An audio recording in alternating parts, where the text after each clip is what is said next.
আমার নাম রামকৃষ্ণ। আমি ফিজিওথেরাপি ছাত্র। আমার প্রশ্ন হলো, আল্লাহর আদম হাওয়াকে সৃষ্টি করার কি প্রয়োজন ছিল, অথবা এই বিশ্বজগৎ এগুলো সৃষ্টি করে কি উপকার পাবেন? আমার দ্বিতীয় প্রশ্ন হলো, সব কিছুই কেউ সৃষ্টি করেছে, তাহলে ঈশ্বর তাকেও অবশ্যই কেউ সৃষ্টি করেছে। আল্লাহ শব্দটার অর্থ কি? ভাইরে ভাই, ডক্টর জাকির নাইকের যুক্তি শুনে ছেলেটি মাথায় হাত দিয়ে দিল এবং কান্না শুরু করে দিল। তো চলুন ছেলেটি ডক্টর জাকির নাইকে কি প্রশ্ন করেছে আজকের ভিডিওতে আমরা দেখে আসি। ভাই 3টা প্রশ্ন করেছেন। প্রথম প্রশ্নটা, আল্লাহ কেন আদম হাওয়াকে সৃষ্টি করলেন? এই সৃষ্টি করার কারণটা কি? বিশ্বজগৎ সৃষ্টির কারণ কি? আল্লাহ সৃষ্টি করেছেন আদম আর হাওয়াকে, তারা দুজনে শান্তিতে থাকুন, যাতে করে মানুষ যাতে আসতে পারে। তারা আমাদের সবার পূর্বপুরুষ। পবিত্র কোরআনে সূরা হুজুরাতের 13 নম্বর আয়াতে উল্লেখ করা হয়েছে, ইয়া আইয়ুহান নাসু ইন্না খালাকনাকুম মিন যাকরিন ওয়া উনসা ওয়া জাআলনাকুম শুউবান ওয়া কাবাইলা লিতাআরাফু ইন্না আক্রামাকুম ইনদাল্লাহি আতকাকুম ইন্নাল্লাহা আলিমুন খাবীর। হে মানুষ জাতি, আমি তোমাদের সৃষ্টি করেছি এক পুরুষ ও এক নারী হতে, আর তোমাদের বিভক্ত করেছি বিভিন্ন জাতি আর গোত্রে, যেন তোমরা অন্যের সাথে পরিচিত হতে পারো। এই জন্য নয় যে অন্যকে ঘৃণা করবে। আর আল্লাহর কাছে অধিক মর্যাদা সম্পন্ন সেই ব্যক্তি যার আছে তাকওয়া। আল্লাহ যেটার মাধ্যমে মানুষের বিচার করেন, টাকা পয়সা নয়, গায়ের রং নয়, জাতি বা গোত্র নয়, ধর্মমত নয়, সেটা হলো তাকওয়া। সেটা হলো আল্লাহকে মানা, ন্যায়পরায়ণতা, ধার্মিকতা। তাহলে আদম আর হাওয়া আলাইহিস সালাম তারা আমাদের সবার পূর্বপুরুষ। আপনারও পূর্বপুরুষ, আমারও পূর্বপুরুষ, সব মানুষের। সেজন্য আপনাকে ভাই বলে ডেকেছি। ভাই, সব মানুষ ভাই ভাই। আল্লাহ বলেছেন, ইয়া আইয়ুহান নাস, হে মানুষ জাতি। আর পবিত্র কোরআনে সূরা ইসরার 70 নম্বর আয়াতে উল্লেখ করা হয়েছে, ওয়া লাকাদ কাররামনা বানি আদামা। আল্লাহ তাআলা মর্যাদা দিয়েছেন সব আদম সন্তানকেই।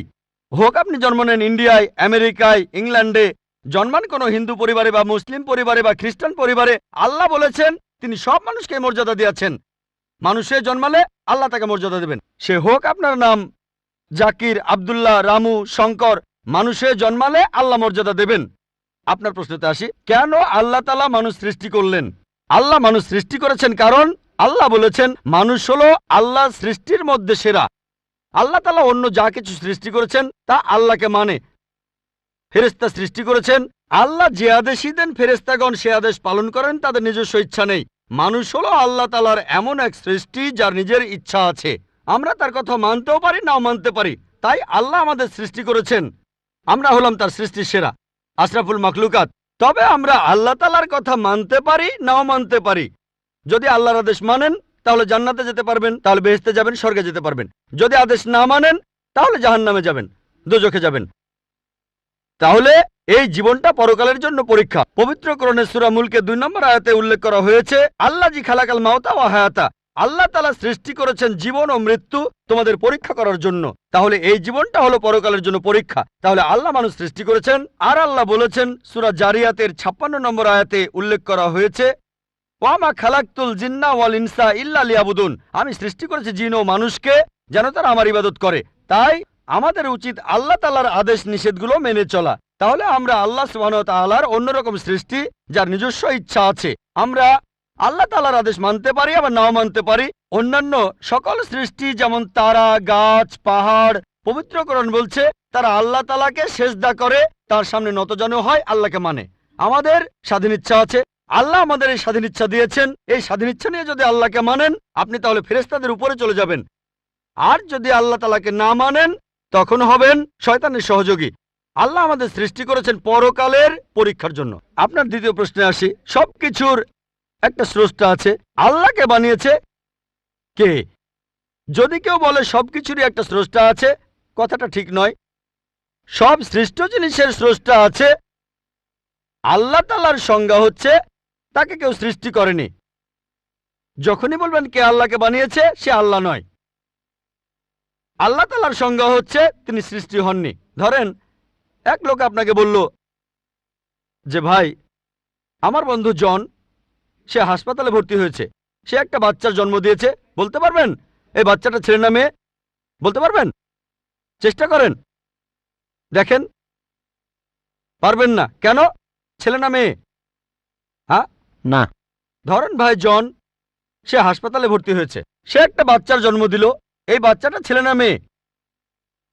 আপনি বলতে পারবেন? না। না। 50% চান্স ছেলে না মেয়ে। লোকজন সবাই হাসছে কেন? বলতে পারবেন? পারবেন না কেন? যে উত্তরই বলেন সেটা কি ঠিক হবে? চেষ্টা করে দেখেন, যে বাচ্চাটা জন্মালো সে কি ছেলে না মেয়ে? চেষ্টা করেন। মেয়ে। মেয়ে। ভাই, পুরুষ লোক কি বাচ্চার জন্ম দিতে পারে? হ্যাঁ, এখানে আপনি ভুল করেছেন। একইভাবে ভুল করেছেন যখন বললেন কে আল্লাহকে বানিয়েছে। পুরুষ লোক কোনো বাচ্চার জন্ম দিতে পারে না, তাহলে তো মেয়ে বা ছেলে হওয়ার প্রশ্নই আসে না। এখন কি আপনি বুঝতে পেরেছেন? হ্যাঁ, বুঝতে পেরেছেন, এই তো ভালো। পুরুষ লোক কোনো বাচ্চার জন্ম দিতে পারে না, তাহলে তো ছেলে বা মেয়ে হওয়ার কোনো প্রশ্নই আসে না। যখন প্রশ্ন করলেন কে আল্লাহকে সৃষ্টি করেছে, আল্লাহর সংজ্ঞা হচ্ছে, ঈশ্বরের সংজ্ঞা হচ্ছে তিনি সৃষ্টি হননি। যখনই বলবেন কে আল্লাহকে বানিয়েছে, সে আল্লাহ নয়। ওয়ালাম ইয়াকুল্লাহু কুফুয়ান আহাদ, তার সমতুল্য কেউ নেই। এবারে আপনার শেষ প্রশ্নটাতে আসে, আল্লাহ কে? আল্লাহকে সবচেয়ে সেরা সংজ্ঞাটা আছে পবিত্র কোরআনে সূরা ইখলাসে 1 নম্বর থেকে 4 নম্বর আয়াতে উল্লেখ করা হয়েছে।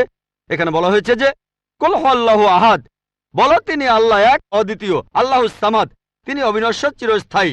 লাম ইয়ালিদ ওয়া লাম ইউলাদ, তিনি জন্ম নেননি, কাউকে জন্ম দেননি। ওয়া লাম ইয়াকুল্লাহু কুফুয়ান আহাদ, তার সমতুল্য কেউ নেই। এই হলো 4 লাইনের সংজ্ঞা আল্লাহ সুবহানাহু ওয়া তাআলার।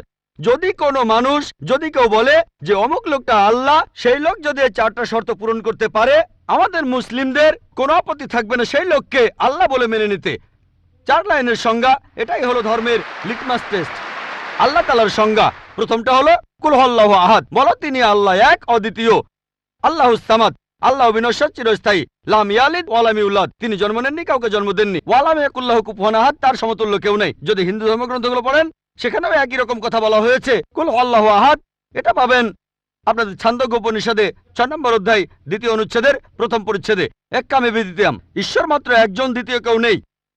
দ্বিতীয় টেস্ট আল্লাহুস সামাদ, আল্লাহ বিনশ্বর, চিরস্থায়ী। ভগবদ্গীতা 10 অধ্যায়ে 3 অনুচ্ছেদ বলছে, আমাকে বলা হয় এই বিশ্ব জগতের প্রভু, আমি জন্ম নেইনি, কোনো শুরু নেই। তৃতীয় টেস্ট লাম ইয়ালিদ ওয়া লাম ইউলাদ, তিনি জন্ম নেননি, কাউকে জন্ম দেননি। আর শ্বেতাক্ষেত্র উপনিষদে আছে 6 নম্বর অধ্যায়ের 9 অনুচ্ছেদে, নাচাই সাকাসিজ জানিতা নাচা দীপা, ঈশ্বরের কোনো প্রভু নেই, তার কোনো বাবা মা নেই। মহান ঈশ্বরের কোনো বাবা নেই, তার কোনো মা নেই। তারপর ওয়ালাম ইয়াকুল্লাহু কুফুয়ান আহাদ, তার সমতুল্য কেউ নেই। আর শ্বেতাক্ষেত্র উপনিষদে বলা হয়েছে 4 নম্বর অধ্যায়ের 19 অনুচ্ছেদে আছে।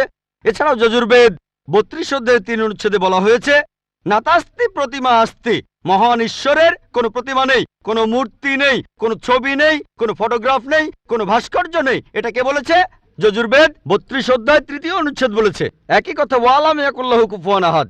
যদি কেউ বলে যে অমুক লোকটা হচ্ছে আল্লাহ, যদি সেই লোক এই 4টা শর্ত পূরণ করে, আমরা মুসলিমরা কোনো রকম আপত্তি ছাড়াই সেই লোককে আল্লাহ বলে মেনে নেব। যেমন ধরেন, কিছু লোক বলে ভগবান রজনীশ হলেন মহান ঈশ্বর। একবার প্রশ্নোত্তর পর্বে এক হিন্দু আমাকে বলেছিলেন, আমরা ভগবান রজনীশকে ঈশ্বর বলে মানি না। আমি কখনোই বলিনি হিন্দুরা ভগবান রজনীশকে ঈশ্বর বলে মানে। আমি বলেছি কিছু লোক তাকে ঈশ্বর বলে মানে। আসুন দেখি রজনীশকে আমরা টেস্ট করি। প্রথম টেস্ট হলো কুল হুয়াল্লাহু আহাদ, বলো তিনি আল্লাহ এক, অদ্বিতীয়। রজনীশ কি এক, অদ্বিতীয়? সেই কি একমাত্র লোক যে নিজেকে ঈশ্বর দাবি করেছে? এরকম অনেক মানুষই ছিল, আর এই দেশে হাজার হাজার লোক নিজেকে ঈশ্বর দাবি করেছে। রজনীশ একমাত্র নয়। তবে রজনীশ ভক্তরা বলে না না, উনি একটু আলাদা। এবারে পরের টেস্টে দেখি। আল্লাহুস সামাদ, আল্লাহ অবিনশ্বর, চিরস্থায়ী। রজনীশ কি অবিনশ্বর, চিরস্থায়ী? আমরা তার জীবনী থেকে জানি, তার আত্মজীবনী থেকে। রজনীশ ভুগছিলেন অ্যাজমা, ডায়াবেটিস আর পিঠের ব্যথায়। চিন্তা করেন, মহান ঈশ্বরের হয়েছে অ্যাজমা, ডায়াবেটিস, পিঠের ব্যথা। তৃতীয় টেস্ট লাম ইয়ালিদ ওয়া লাম ইউলাদ, তিনি জন্ম নেননি, কাউকে জন্ম দেননি। ভগবান রজনীশ জন্মেছিলেন মধ্যপ্রদেশে, তার বাবা মাও ছিলেন।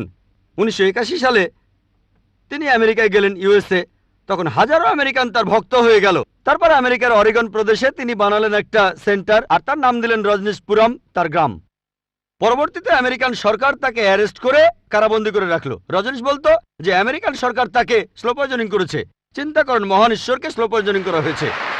1985 সালে আমেরিকান সরকার তাকে বের করে দিলে সে ইন্ডিয়ায় চলে আসে। তারপর এখানে পুনায় সে আরেকটা সেন্টার খুললো, আর তার নাম দেওয়া হলো ওশো কমিউন। যদি রজনীশের সমাধির কাছে কখনো যান, তার সমাধির উপরে লেখা আছে ভগবান রজনীশ ওশো কখনো জন্মাননি, কখনো মরেননি, তবে পৃথিবীতে ভ্রমণ করেছেন 1931 সালের 11 ডিসেম্বর থেকে 1990 সালের 31শে জানুয়ারি পর্যন্ত। কখনো জন্মাননি, কখনো মরেননি, তবে পৃথিবীতে ভ্রমণ করেছেন 1931 সালের 11 ডিসেম্বর থেকে 1990 সালের 31শে জানুয়ারি পর্যন্ত তার সমাধিতে এটা লিখতে ভুলে গেছে যে পৃথিবীর 21টা দেশ তাকে ভিসা দেয়নি। মহান ঈশ্বর আসলেন এই পৃথিবীতে পৃথিবী ঘোরার জন্য, বিভিন্ন দেশে যাওয়ার জন্য তার নাকি ভিসাও লাগে। তখন গ্রিসের আর্কবিশপ বলেছিলেন, যদি রজনীশকে এই দেশ থেকে তাড়িয়ে না দেওয়া হয়, আগে তার ঘর পোড়াবো, তারপর ভক্তদের ঘর পোড়াবো। শেষ টেস্ট ওয়ালাম ইয়াকুল্লাহু কুফুয়ান আহাদ। পরীক্ষাটা এতই কঠিন যে একমাত্র আল্লাহ ছাড়া কেউই পাশ করবে না। যখনই আল্লাহর সাথে কারো তুলনা করবেন, সে আল্লাহ নয়। ওয়ালাম ইয়াকুল্লাহু কুফুয়ান আহাদ। এখন ভগবান রজনীশ অন্য অনেক মানুষের মতো মুখে দাড়ি ছিল, একটা নাক, দুটো চোখ, দুটো কান, দুটো হাত। যখন আল্লাহর সাথে পৃথিবীর কোনো কিছুর তুলনা করবেন, সে আল্লাহ নয়। ওয়ালাম ইয়াকুল্লাহু কুফুয়ান আহাদ। যদি কেউ বলে যে আল্লাহ তাআলা 1000 গুণ বেশি শক্তিশালী, আপনারা কি শোয়ার্জনেগারের নাম শুনেছেন? এই লোকের নাম কখনো শুনেছেন? কখনো শুনেছেন তার নাম? এই লোক একটা সময় ছিল মিস্টার ওয়ার্ল্ড, মিস্টার ইউনিভার্স, পৃথিবীর সবচেয়ে শক্তিশালী লোক, বিশ্বজগতের সবচেয়ে শক্তিশালী লোক। যখনই আল্লাহকে তুলনা করবেন কোনো কিছুর সাথে, হোক সেটা আর্নল্ড শোয়ার্জনেগার, হোক সেটা দারা সিং, হোক সেটা কিং কং, হোক সেটা 1000 গুণ বা লক্ষ গুণ, যখনই আল্লাহর সাথে এই পৃথিবীর কোনো কিছুর তুলনা করবেন, সে আল্লাহ নয়। ওয়ালাম ইয়াকুল্লাহু কুফুয়ান আহাদ। তার সমতুল্য কেউ নাই। তাহলে এই হলো 4 লাইনের সংজ্ঞা আল্লাহ সুবহানাহু ওয়া তাআলার পবিত্র কোরআনে আছে। আপনি যে ঈশ্বরের পূজা করছেন, ভাই, সেই ঈশ্বরকে সূরা ইখলাস দিয়ে টেস্ট করুন। যদি তিনি পাশ করেন, তাহলে সত্যিকারের ঈশ্বর, তা না হলে নকল ঈশ্বর।